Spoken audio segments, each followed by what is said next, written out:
Hello everyone, Simon Jacobson here with another episode of Meaningful Live. Welcome.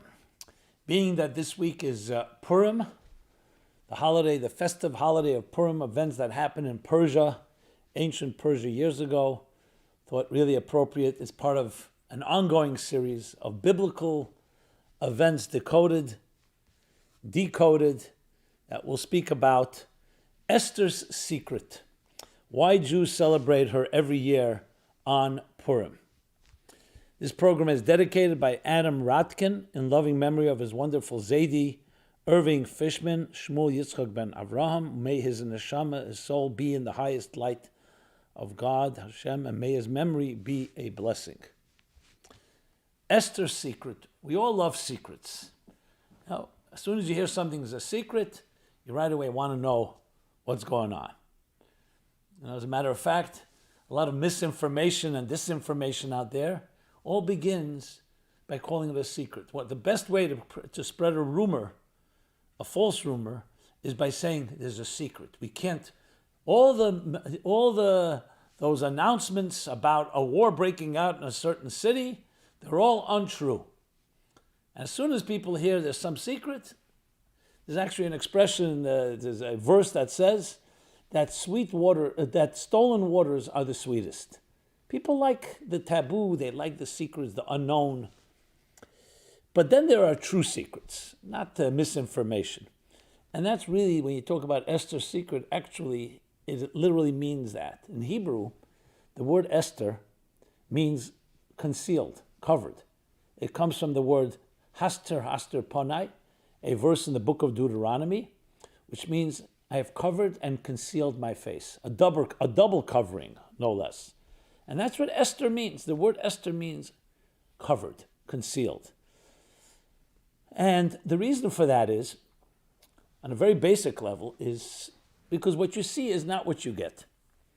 I mean, ostensibly, we would argue that whatever we see with our eyes, what we hear with our ears, what we taste, touch, and smell, that defines reality. But we all know, and especially today, that invisible forces drive everything. Whether it's our DNA and our cellular and subcellular structures, whether it's atoms or subatomic particles, it's the invisible forces that we don't see beneath the surface that really drive everything. The earth, as we know it, when you go deep into the earth, it's boiling hot. You're talking about temperatures that are in the thousands and thousands of degrees Fahrenheit. So the forces that are beneath the surface are really what drives everything. And with technology, we become comfortable with the invisible. The same is true psychologically. How many secrets do you carry within you? How many things are obvious and how much of it is not? Even to ourselves, there are many things we are not aware of. Our own potential, our own inner struggles, traumas, other experiences that are buried deep beneath the conscious psyche. So the idea of a secret is actually the understanding of the forces that are beneath the surface, that are concealed. Now, there are tools and there are ways to access that, and that essentially is the story of Purim. If you look at the story, the Megillah as it's called, the story of Purim, the story of Esther, it's called the Megillah of Esther, the scroll or the book of Esther, and you see that never is God's name mentioned there. There's a whole narrative, it's over a period of a number of years, you never see God's name. It's the only book in the entire Bible that God's name is not mentioned. And the reason for that is because God's hand is concealed, it's invisible, the invisible hand. Look at the events, and they all seem random, coincidental. But then when you look in retrospect, you connect the dots, you see the secret emerging. And that's really the story of all our lives. There's a hidden choreography that defines every one of our lives. But as Kierkegaard put it, we could only understand our lives backwards, but we have to live our lives frontwards, which means life goes from past, present, future. But when you look back, in retrospect, you suddenly see, now I understand why I had to be here or there, and so on. Sometimes we see it quite apparently, sometimes it takes more time. So it's a connecting dots of something that is much bigger story. And there are real patterns happening in our lives all the time. It is the wise person, the sages say, that see the birthing. Sees the intelligent person, the wise person can see the patterns where others just see randomness. Even in chaos, there are patterns. So Esther, in her name, the very name, the book of Esther, captures that story, the concealed story, you can say, the story beneath the surface, the inside story, behind the scenes, under the dashboard. So many different expressions you can use for it. What's the double concealment? And this is fascinating. The great mystic, the Baal Shem Tov, puts it this way. There's a concealment and everyone knows something is concealed. It's called the known unknown. That there's an unknown, but I don't know what it is, but I know there's something there. And then there's an unknown unknown. The concealment itself conceals the fact that something is concealed. You don't even know there's something there. So it's one thing, it's dark at night. Okay, it's dark. I know that I have something lurking within my psyche, a demon, a negative memory, a nightmare. But I know, I may not know what it is, but I know it's there. But what happens if you suddenly decide that you're convinced that it's not even dark? You think darkness is light. You think confusion is clarity. You think toxins are healthy. You've gotten so used to it. That's called that the concealment is concealing the concealment. And then the problem is we go into an area called denial. Denial, which is not the river Nile, as the joke goes, which means we don't even know there's a problem. That's why they say that awareness is half the cure. Awareness doesn't mean you always know what the issue is, but you know there is an issue. In the good olden days, when before air conditioning, so in the hot, sultry days or nights in Russia, the only way to relieve yourself from the terrible heat was to go into cold basements, cellars. But there was also no electricity, so there was no light. So one day, a great chassid, a great mystic sage, went down for some relief. He goes down into a cellar, and it was pitch dark, pitch black. And he cries out and says, "It's so dark in here." But there were other people there, and they said, "Don't worry. Stay here for a while, and you'll get used to it." He says, "That's what I'm worried about. I don't want to get used to it. I don't want it to become my standards, my norm. It's important to know sometimes when you're in the dark. You don't want to think that darkness is light. You don't want to wake up one day and say, everything I thought was true is completely not." And that's also why wisdom is considered. The eyes of a wise person are in his head. Wisdom is about light, shining clarity and light. And the first light is just to know there's something there. So Esther captures both levels of concealment, the concealment that we know about and the concealment that we don't.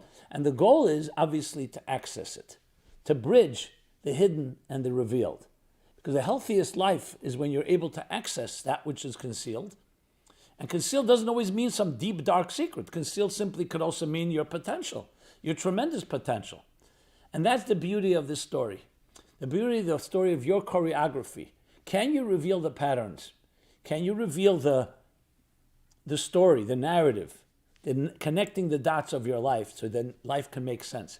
And this includes the ups and downs and twists and turns, every aspect of our lives. Literally every aspect of our lives is defined by these dots.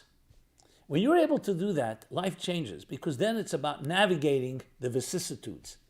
Instead of seeing every event as a fragmented, disjointed experience, no, you start saying, one second, it's part of a pattern. It's part of a wheel that's turning. Sometimes the wheel is up, like a Ferris wheel, and sometimes the wheel is lower. But it's all toward turning. It's all one journey. One journey. A journey that includes many different subplots, but part of one larger narrative. When you look at life that way, you can really deal with anything. Because even if a moment is difficult, and everyone should be protected from difficulties or anxieties or stress or other distress or any other challenging situations. But when you look at it that way, you see that this is a journey. It's taking me somewhere. Where am I going? Everything is headed towards somewhere else. So the secret of Esther is really the secret of our lives. Now, to take this a step further, let's go into the mystique. Betty Friedan called it the feminine mystique. The feminine mystique. Something about the feminine that is hidden. And it's true. If you think of a flower, for example, One of the beautiful things of a flower is that the petals, they seem to always hide something more. And even if you remove a few petals, there's always more. Now, we live in a world where we've become, at least we delusionally think that we're in control of everything. You press a button and you get an order at your door within 30 minutes. Everything is fast food, quick, quick, quick. Communications and technology, for all its blessings, has created the illusion that really time and space is not necessary. You can achieve anything at any time. And it creates we can imagine that we're in control of everything. But we have to know this, that the technologies help us control the speed of things. But it doesn't control the real core truths and realities of our lives are not controlled by technology. For example, love, the search for truth, the search for your soul, the search for higher values. These things, technology has not changed. Technology may make it more easier to access, available, but these are things that you can't control. You can't go into a store. You can't order truth. You can't order love. You can't order God. You can't order your soul. When I say order, I mean acquire as an acquisition, like you can order a loaf of bread. So we have to know we distinguish. And the second thing that's important to remember, not only you can't acquire it, but you have to allow it to emerge. It emerges like a flower from the ground. You can't force a flower out of the ground. You have to allow it to emerge. So respecting the emergence of things, respecting the process, that there's a process. And that process, a child has to go through 9 months of gestation, of pregnancy, to develop into a child. Certain things, we have to respect the process. Process and emergence are not about you control the elements to create the right environment for it to emerge. But then you water the flower, you water the ground, you weed the garden, and the flowers will emerge. It's critical to remember that, because getting back to the story of the secret, the mystique of life is not meant to be owned. The secret to true relationships and love is letting go, realizing that being vulnerable can be a great blessing. Vulnerable with the right people, whom you trust. But it goes counter to our training and our programming. How could you be vulnerable? Vulnerable means you're exposed. Vulnerable means you can be hurt. But vulnerable is where you allow your inner, your inner vulnerable self, that inner mystique, whether it's for a woman or a man, but especially a woman, it's maybe sometimes more pronounced, you respect it.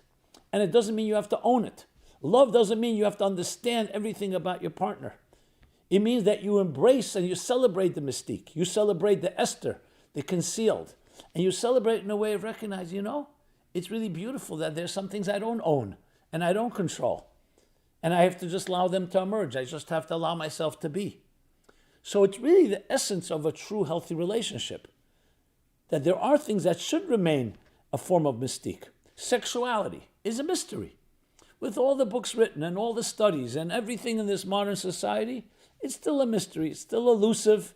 No one knows what the real ultimate secret of a healthy, sexual, intimate, loving relationship is, the secret of sustaining it. Everybody knows, as the joke goes, you can't live without it, you can't live with it. But it remains elusive, and that's really the beauty of it. Why does it remain elusive? Because it really comes from the secret world of Esther.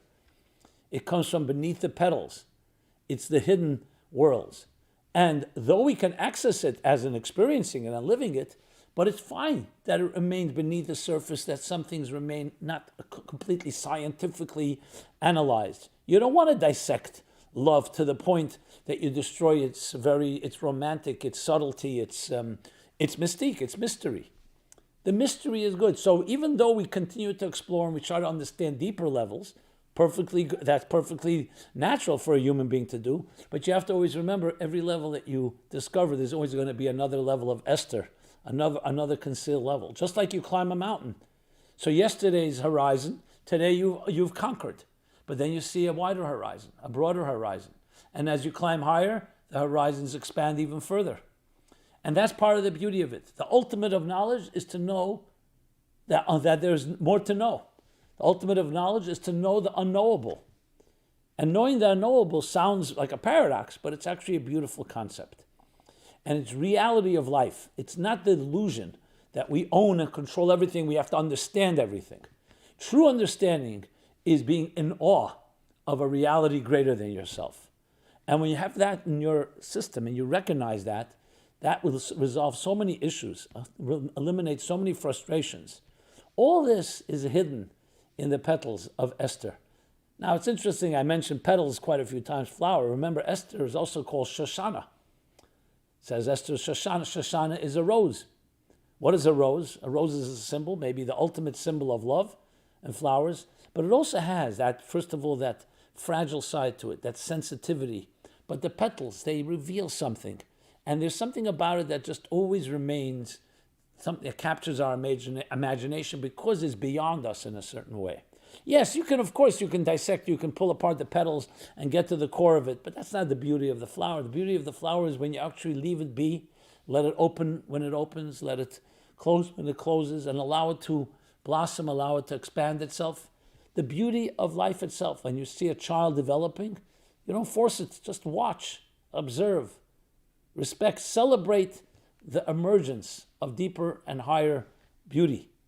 And that's really the mystique of beauty as well, and so many other areas of life. So in a nutshell, the story of Esther, the reason we celebrate Esther, because we're celebrating the mystique, we're celebrating the mystery, we're celebrating the hidden story within our lives.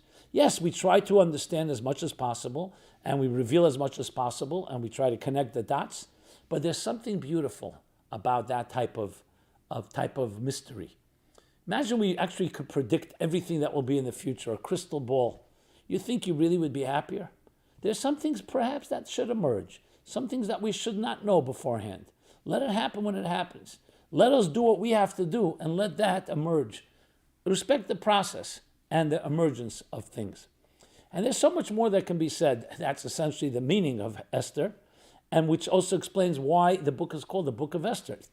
Even though Mordechai is a hero, a major hero in the story, and doesn't even say the book of Mordechai and Esther, the book of Esther. So she got plenty of guidance from Mordechai, but she is the essence of the story, the hidden story, where God's name is not mentioned, where everything is working in the garments of the natural process, but it's really not natural at all. Within it is true miracles, the invisible hand and the visible choreography of each one of our lives. That's what we celebrate. And that's something worth celebrating, even though it's thousands of years since the event happened. So the event manifested that way in its own way back then, and now it manifests in its own particular way. But it's an eternal story of the mystique of your life, the Esther of your life. Important to always remember. And is it that women have more of it than men? Well, is there a masculine mystique? Why not? It's just that men seem to be focused a lot more on the control element, and maybe women are now trying to play by men's rules. It's another discussion. And men are much more focused on the conquest, the warrior, defining in things. But the truth is, a man has a feminine nature. A man also has a very mysterious part if he allows it to emerge. It's not so respected. Today, a man represents strength, clarity, conviction, courage, and it doesn't, the idea of vulnerability, masculine vulnerability, a man crying, even though it's becoming more popular lately, but still it's something that the man is looked at as the tough, the one that you can rely on. All that is beautiful, but it's also beautiful to have a certain fragile side to you. And I don't mean fragile in a weak sense. I mean fragile in a vulnerable sense. The vulnerability of the child, the innocence, where we're not that jaded and we're not all figured out, that there are things that are not exactly calculated. Not everything is scientific. Yes, it's important to have a scientific mind and be and analytical and cerebral, but we don't only live in our minds. There's a lot more. There's emotional intelligence, sensitivity, empathy. Not everything that makes sense totally on a purely rational, logical, computer-like mind. And that's also part of the mystique. Because the mind can turn into a very big, very dry and very machine-like and lose its soul. And then, in a sense, lose its Esther. We should all be able to celebrate and retain and reveal the Esther within us. I'll conclude with a story I share in Toward a Meaningful Life in my book. The chapter, I believe, is the chapter on children, actually, childhood, the beauty of childhood. So even though when we grow into adults, we should always retain that child, that innocent child within us. In a way, we're always looking for that child, the rosebud of our lives, that more innocent, idealistic, pure time, the adventure, basically worry-free, carefree, and so on. So there's a story they tell. There was a great rabbi, Rebbe. He was Farbrengen. He was having a gathering together with his students and his disciples, and it was very passionate and very warm and very inspiring. You know, everybody got into it. It was that type of like in the zone. But then they ran out of refreshments, a little cake, a little l'chaim, a little drink here. And nobody wanted to leave because it was such a magical moment. But they needed to refresh the refreshments, to bring more for the continuing farbrengen, continuing gathering. And nobody wanted to go. So the Rebbe himself stood up and was about to walk out and said, "Where are you going?" You know, they were embarrassed that he's going on his own. He says he's going outside just to tell a child to go bring some drinks and some cake and some whatever it is that the refreshments were. So he goes out the room, but he doesn't come back right away. So they realize that he himself went. When he returns, he brought back all the refreshments and everything was back to order. But they were really, really embarrassed, and they said to him, "Why did you tell us that?" He says, "I always have a child. My inner child is always waiting right outside the room when I'm sitting with adults, in case we need the child." Just that innocence to get beyond. Everybody here was so consumed with the excitement of the event. Sometimes you need a little child just to do the innocent act that doesn't have all that calculation, is not so mesmerized, and is not so taken by all the fireworks. So I accessed my inner child to go find those refreshments. It's important to have that innocence. Sometimes important to suspend our brilliant minds, to suspend our sophisticated tools. As the Baal Shem Tov says, a beautiful analogy, he says, sometimes you have to stand like a pauper before God when you pray and open your heart and soul. And he gives the example. Why a pauper? He says there were two people invited to see a king. One was a literate aristocrat, educated, familiar, well-versed in all the sciences and arts. And the other was an illiterate pauper, a peasant. Okay? The aristocrat, the scholar, the sophisticate comes for his appointment. He never saw such a beautiful palace. And he gets so enamored with the collections of literature and music and art, he misses his appointment because he got so caught up with that.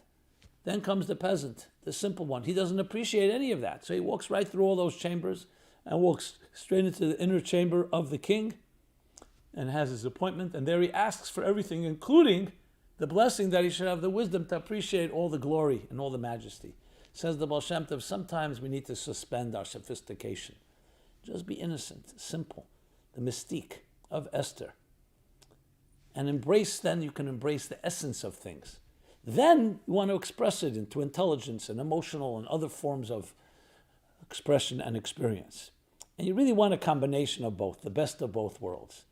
So, my friends, let me bless each of you to find that Esther within you, the Esther and the people you love, and celebrate Purim, whoever you are, wherever you may be. Its message is universal, and ways of embracing the mystique, celebrating your vulnerability, and actualizing it in this world. We could use a lot more of that.